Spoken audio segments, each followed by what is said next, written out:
Capitol Hill. In just a few hours, Democrats will take control of the House, dramatically shifting the power dynamic here in Washington. For the first time, President Trump will be up against a divided Congress. And for the second time in her career, Nancy Pelosi will be Speaker. Her first order of business, a vote to try and force the president's hand to reopen the government.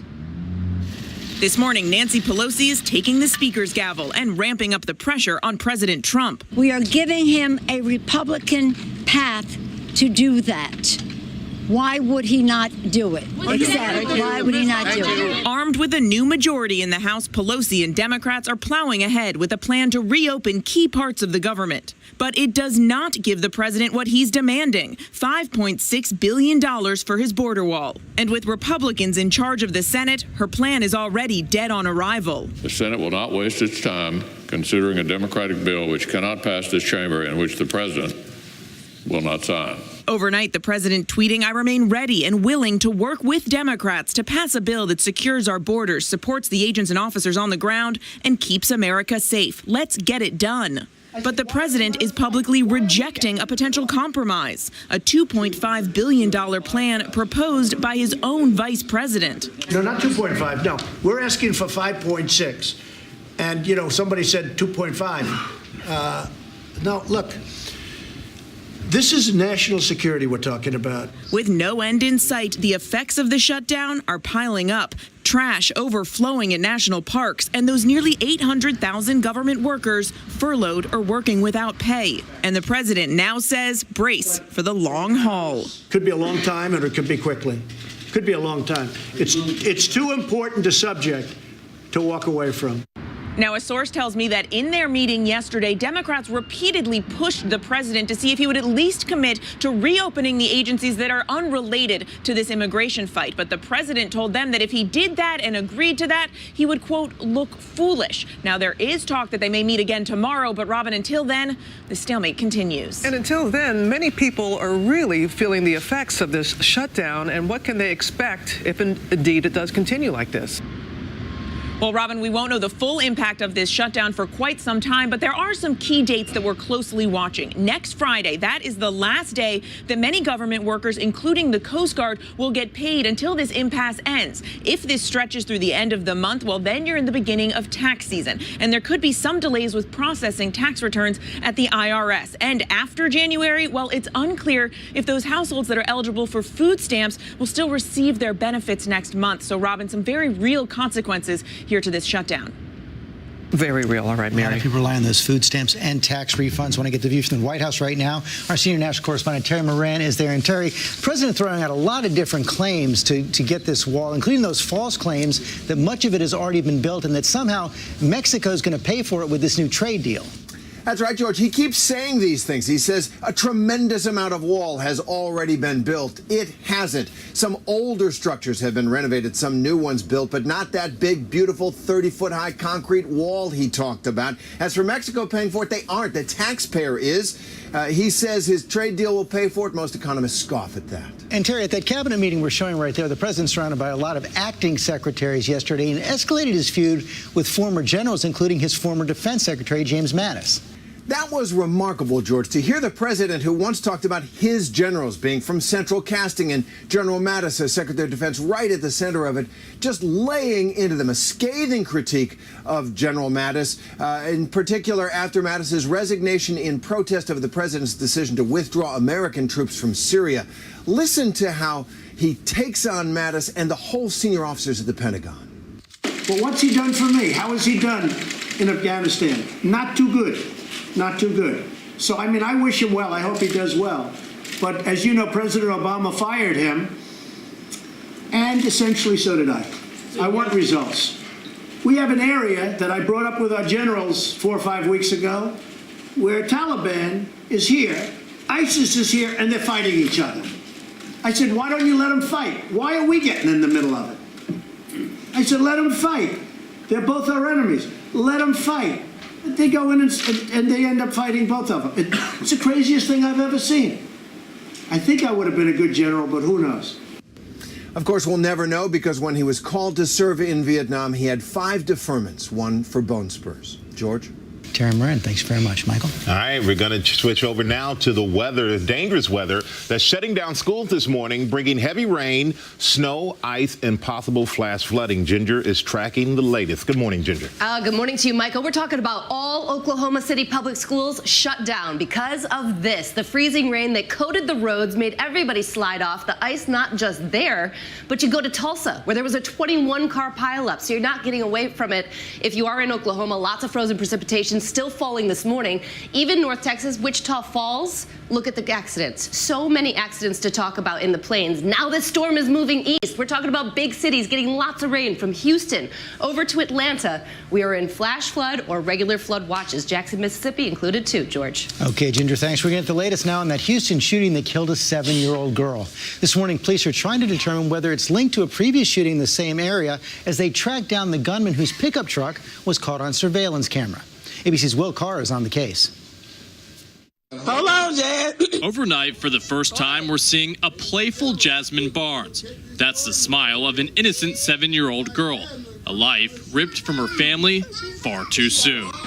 The search for her killer now intensifying. We're not ruling anything out. We take very serious what's occurring. We're not tone deaf to some of the concerns in our community where these could be potentially race-related. Authorities say Jasmine's mother was driving in West Houston to get coffee with her 4 daughters in their car Sunday morning when, unprovoked, a man in a red pickup truck pulled up and started shooting into their car. He intentionally killed my child for no reason. Police releasing this surveillance picture. The suspect described as a white male in his 40s with a beard, last seen wearing a red hoodie. With tips pouring in, police say they're ramping up patrols in the area. The devastation affecting more than just the local community. Celebrities now pleading for help. Actress Gabrielle Union tweeting, "Find him. This evil monster must be stopped." And Olivia Wilde, "Please help find this murderer if you can." With that national attention, there's now a $75,000 reward. Some in this community are questioning if this attack was racially motivated. Authorities here say they're looking into that. They're also taking a second look at a shooting that happened in this area back in 2017 to see if there are any connections. Robin. Hopefully they'll get some results very soon, Will. Thank you. And now to that surprise announcement from Apple that sent its stock tumbling. The company cutting its revenue expectation because of poor iPhone sales in China. Janae Norman is here with details on that. Good morning, Janae. Good morning, guys. So after markets closed on Wednesday, Apple stock dropped 7%, wiping out an estimated $50 billion in value. The plunge came after an announcement from Tim Cook that the company fell about $9 billion short of its revenue goals, largely due to sluggish sales of the iPhone and iPad in China, one of its most important markets. Cook says some of that is because Apple failed to anticipate the magnitude of China's economic downturn, but he told investors that's been made worse by rising trade tensions with the United States. Now, investors remain nervous ahead of the opening bell as Apple and other tech stocks have taken a beating overnight in international markets. So is there any chance that they may lower their prices on the iPhone? Something we were all wondering. Now, analysts were hoping to see that as a potential reaction, but sadly, the answer is no. There's no concrete indication from the company that there are any plans to change current prices and incentives for customers. 2 things Apple is making easier: trading in a new phone and financing for its devices. So they're not too bad. I had to ask. Yeah, of course, we're all wondering. Right. Nice try. We're going to move on now to new developments in the case of that American arrested in Russia accused of espionage. The U.S. ambassador met with Paul Whelan on Wednesday as the former Marine is being held in one of Russia's most notorious prisons. Our chief global affairs anchor, Martha Raddatz, tracking all the latest. Good morning, Martha. Good morning, George. This is a prison known for its harsh conditions, once run by the KGB. This is where his lawyer and the U.S. ambassador visited Paul Whelan. He told the family that Whelan was in good condition, but when and if he will get out of there anytime soon is still a big question. And this morning, an ominous sign, a Russian news agency reporting that Whelan was found with a classified list of Russian operatives just before his arrest in his hotel room. They say he was trying to recruit Russians, but this could well be a setup. Whelan is the security head of a U.S. company. He traveled to Russia numerous times, so may have been an easy mark. There are fears this could be retaliation for the arrest here in the U.S. of Maria Butina, who pleaded guilty to trying to infiltrate conservative conservative political circles. Whelan is charged with espionage, but he would be a highly unlikely intelligence operative. He was kicked out of the Marine Corps 10 years ago for attempted larceny and dereliction of duty. Not the kind of person our intelligence agencies would hire, George. So many questions yet to be answered. Martha, thanks very much. Michael? All right, thank you, George. And now to those disturbing new details in that deadly lion attack revealed in a newly released police report describing the chaotic scene after the animal attacked a 22-year-old intern in North Carolina. ABC's Stephanie Ramos is in Yanceyville with the latest. Good morning, Stephanie. Michael, good morning. Federal agencies are now leading the investigation into whether safety protocols were broken at the Conservator Center after that lion got loose and killed a young woman. A newly released sheriff's report details the chaotic moments after this lion killed an intern at the Conservator Center in Burlington, North Carolina. We have had a lion attack. The general manager making that 911 call from the center's property on her way to the deadly scene. The person that was attacked, how bad are they hurt? They're incapacitated. Investigators say this lion named Mackay broke through a locked enclosure during a routine cleaning, killing 22-year-old Alex Black. The lion is contained. The lion is contained. Okay, good. The police report obtained by ABC News describes workers at the center as unprepared for the sudden and violent attack.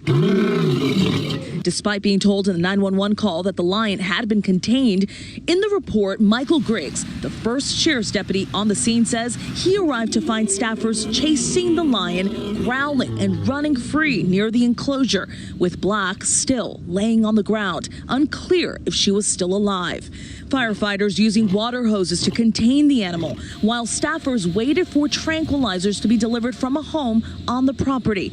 On the first attempt, Griggs writes, the dart appeared to break. He then says the staffer grabbed a blowgun, shooting multiple darts, but the lion showed no signs of going to sleep.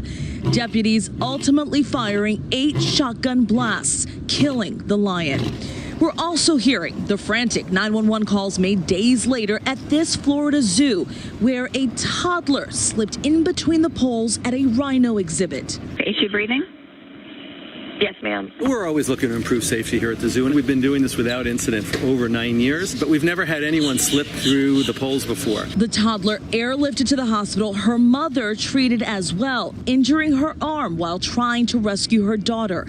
The family says in a statement, the little girl is in good care and doing well.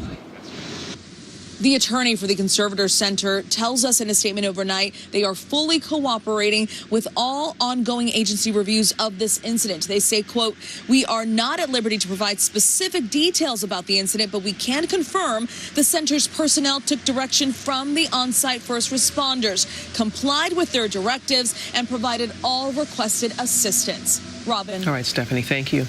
Now to that 14-year-old that is facing a murder charge after he and his friends threw eggs at passing cars, leading to a chase that ended in a death. Paula Ferris is here with that story for us. Good morning, Paula. Good morning to you, Robin. This happened just outside of Houston. A 14-year-old was behind the wheel when he killed a mother of 2. She was also a grandmother of 4 who was simply visiting her family for the holiday. We do want to warn you, the crash video is disturbing. This morning, a 14-year-old boy faces a murder charge after a dangerous prank led to this deadly crash. It happened in broad daylight on New Year's Day. Police say 3 teenagers driving this GMC SUV without the owner's permission began hurling eggs at other vehicles. In this surveillance video, the driver of this yellow Lincoln Continental chased the teens. This is a really good time for us to take stock. I know a lot of people make New Year's resolutions. I made a New Year's resolution a year and a half ago at my State of the City address in 2017, where I said by the end of the year, by New Year's of 2019, we would have the first early warning app developed in the nation's history to alert Angelenos and save their lives, their precious property, to save their family members when the next big one hits. We've often said here in Los Angeles that LA, it's not a question of if, it's a question of when the next big one is going to hit. We know that we live in earthquake country. And as we set our goals for this coming year, and as we set our sights on the future, it's a privilege to mark the beginning of this year with folks who shared that same vision who are here today. Because in LA, we don't just mark history, we try to make history. And today we get to do just that. I'm proud to announce that, and it's been live, so we hit the promise of December 31st. It was just, we knew not a lot of people would be paying attention to apps on the 31st. We have the nation's first early warning app for earthquakes, now live and available to the general public. With the launch of Shake Alert LA pilot, this LA is the first city to be able to have this capacity and to share that throughout the Los Angeles area. As I mentioned, since December 31st, this has been available. It's been available for both Apple and Android platforms in the Play Store and the Apple Store. But this milestone didn't just happen. It was a lot of hard work. It was a lot of technical and physical needs that were brought together, and the power of partnerships. Partnerships that were built on the truth that Los Angeles is where the world comes to innovate, where the world comes to belong, where the world comes to see the future. And I want to thank some of the folks that made that possible here today. First of all, and they couldn't be with us because of this little government shutdown you might have heard about in Washington, D.C., but really our most critical partners, Department of Interior and the United States Geological Survey. We made history 5.5 years ago when early on I took a meeting with USGS and Dr. Lucy Jones at the time and had the kind of audacious idea that both of us came up with: what if she was detailed here for the first time in federal government USGS history? And 4 out of 5 days for a year, she came here to look at resilience. And we developed something called Resilience by Design, many aspects of which that report have already been implemented. Everything from mandating soft story retrofits for those apartment buildings that collapse and have crushed and killed people, to sharing bandwidth among all of the operators of our cellular networks, that for the first time, remember after Hurricane Sandy, people were like, I'm on Verizon, but only AT&T tower was up, or vice versa. We were the first city to make sure that that is done now and in place. Looking at our pipes and making sure that we have plastic pipes that can bend better with an earthquake, and many other aspects. But one of the aspects of this was to look at this app. We then put out a request for proposals, and we had an incredible partnership with the Annenberg Foundation. And I want to, you'll hear from Cindy in a moment, but the Annenberg Foundation, Wallace Annenberg, and their vision really made this possible, together with the Mayor's Fund that kicked in some money as well. And AT&T was the technological genius that won the request for proposals. And I want to be clear that it works on any carrier, because I know some people think, oh, you have to be an AT&T subscriber. No, this is just an app that works on everybody's phones, no matter who your carrier is. They can make the pitch why AT&T is the best carrier. I'll let them do that. But regardless of whether you're on Verizon or Sprint or T-Mobile or any other carrier, they came and they were the ones that won this public bidding. And then we have today the California Governor's Office for Emergency Services, which is absolutely critical, as well as our city's Information Technology Agency, our Emergency Management Department, and as I mentioned, the Mayor's Fund. We are known together as the place that is an epicenter of seismic risk. But we hope today this is another big step forward to being the epicenter of seismic preparedness. The launch of Shake LA, Los Angeles is stronger, and we believe it will make Angelenos safer. It will save lives by giving precious seconds to you and to your family to take action and protect yourselves when the next magnitude 5.0 earthquake or bigger hits, whether that's pulling to the side of the road, whether that's stepping away from power lines, whether that's exiting elevators, or taking a moment to drop, cover, and hold on. This technology is truly cutting edge. And here in Los Angeles, we push those limits of technology because we see the power of what is possible. We are a resilient city. I'm so proud to be mayor of this town where resilience is manifested in our neighborhood councils. It's manifested on our block clubs. It's manifested in our recoveries from past disasters. But we're trying to continue to improve the communications and preparedness for disasters so that every Angeleno has the tools that she needs to build a better life, to protect that life when disaster strikes. And this launch has been years in the making. So let's go through a little bit of what the app does, and then I'm going to ask some folks to speak. Oh, by the way, a couple other quick things. The soft story retrofits, because I know some folks were asking about that, over 1,300 of those have been completed. 7,400 are in progress of apartments that are being retrofitted. It's a huge, huge number on that shared journey, but I wanted to share that with you as well. So basically, this app right now is for Los Angeles. I know a lot of people have asked, hold on, I got to open it that way. A lot of people have asked, why can't we use this in Ventura, Orange, Inland Empire? We want to save the lives of our neighbors there too.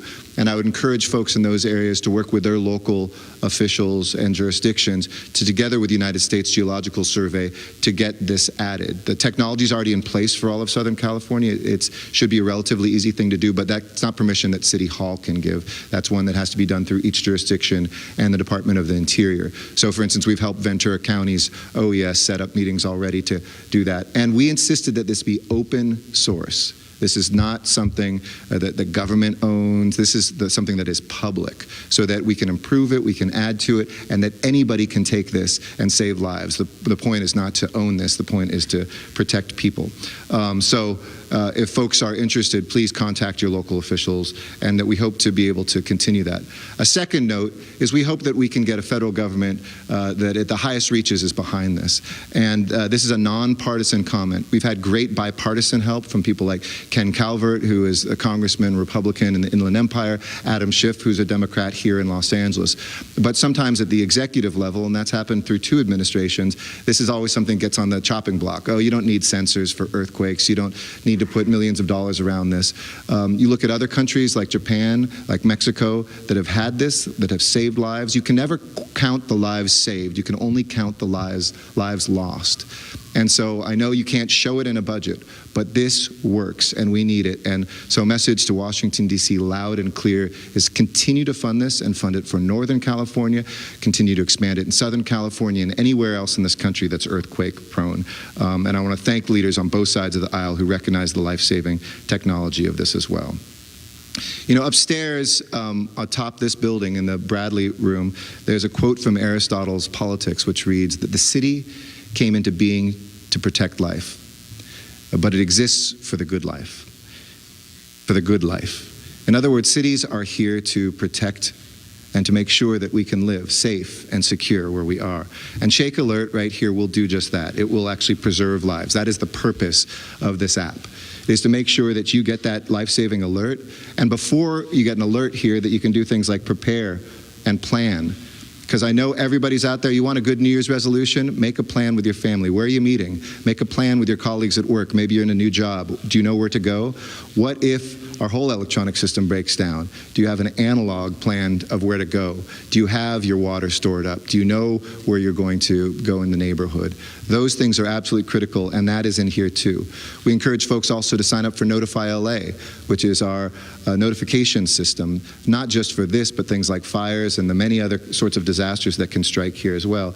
And then it also has a place to how to recover. Once the earthquake hits, we don't want just an app that tells you it's coming. We want one that you can go to so you immediately know what to do, how to recover from an earthquake as well. I also want to say, and I'll say it in Spanish afterwards, but I'll share the podium a little bit. It is available in English and Spanish. So under the settings, you can press on Spanish, and it is bilingual, and we look forward maybe to adding other languages in the future as well. So as I mentioned, the USGS could not be here today because of the federal government shutdown. I was going to pass a hat around to fulfill their pay today, but I think the rules are they couldn't. But I want to thank USGS Director Jim Riley, who was going to fly out here for this, Associate Director David Applegate, and the Shake Alert team here in Southern California, who have worked so hard. They deserve to be here today, but we don't want to slow putting this out there to the public, but really they deserve our thanks. And they worked extremely hard to make this happen and to advance this life-saving technology. So with that, let me turn over the podium, and I'll come back to say a few words in Spanish as well, and to answer your questions. Let me introduce Rhonda Johnson. This could not have been done literally without the incredible programming and the work at AT&T. Rhonda Johnson is the president of AT&T California. Their slogan is innovation with purpose, and I can't think of innovation with a greater purpose than what we are launching here today. To tell us about this journey, the technical know-how that AT&T marshaled for this project, please welcome Rhonda to come forward. Rhonda.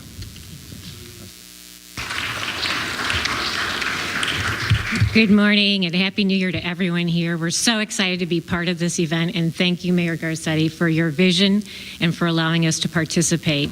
I know you thought of this and had great ambitions to do something like this way back in 2014. You brought it to fruition here with Shake Alert LA, and this app is fantastic. It will help public safety, and it does enhance for all citizens and for first responders what happens in the event of an earthquake. This earthquake awareness is part of of what we all need to be doing to support public and private partnerships, collaboration, and AT&T's technology and expertise helps bring this to life. The app is simple, it's user-friendly, it's something that is both comprehensive in not only detecting where an earthquake may be starting, but alerting citizens and first responders of how they can help do something when seconds really do matter. It is something that makes available not only what the mayor said with regards to earthquake preparedness, safety measures that can be taken in advance, but also what you can do and what resources are available should there be an actual event. This app is exciting. It's something that we hope to see throughout the state. AT&T is so proud to be part of it. We are invested in this community. We have been investing over $2 billion in the LA area alone over the last 3 years. And we are excited in 2019 to bring 5G. 5G technology will bring even more innovation to this space, better apps, more development, things we haven't even envisioned. So we are excited to be part of this event. We are so excited for what the app brings to the citizens and community here. And we know there are more speakers, so I'm going to turn it back to the mayor. Thank you again. This is a great event. Thank you, Rhonda. Appreciate it. Thank you, Rhonda. We appreciate the great work of your team. And when I announced that we are pushed to bring earthquake early warning technology to every Angelino, it was the Annenberg Foundation that stepped up. You see their incredible work, whether it's cultural spaces, whether it's in animal welfare, whether it's in our environment. Whenever we've gone to Annenberg, they've always said yes, and more times than that, they've brought us an idea, and they are ready and eager to get to work. Their transformative $260,000 donation early on gave this project the momentum it needed to get done. I'm so grateful for their support in this endeavor, so grateful for their support of so many other efforts that we've had, and the Foundation's executive director and my dear friend, Cindy Kennard, is here, so I'd like to ask her to come forward to say a few words about their involvement. Cindy? Thanks, Mayor. Absolutely. Thanks.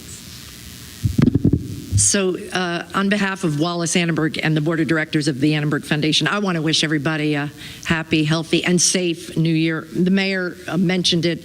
Public safety is in the DNA of the Annenberg Foundation. We've been focused on this in a variety of different ways. But also the other thing I think the mayor made reference to twice is a federal government shutdown.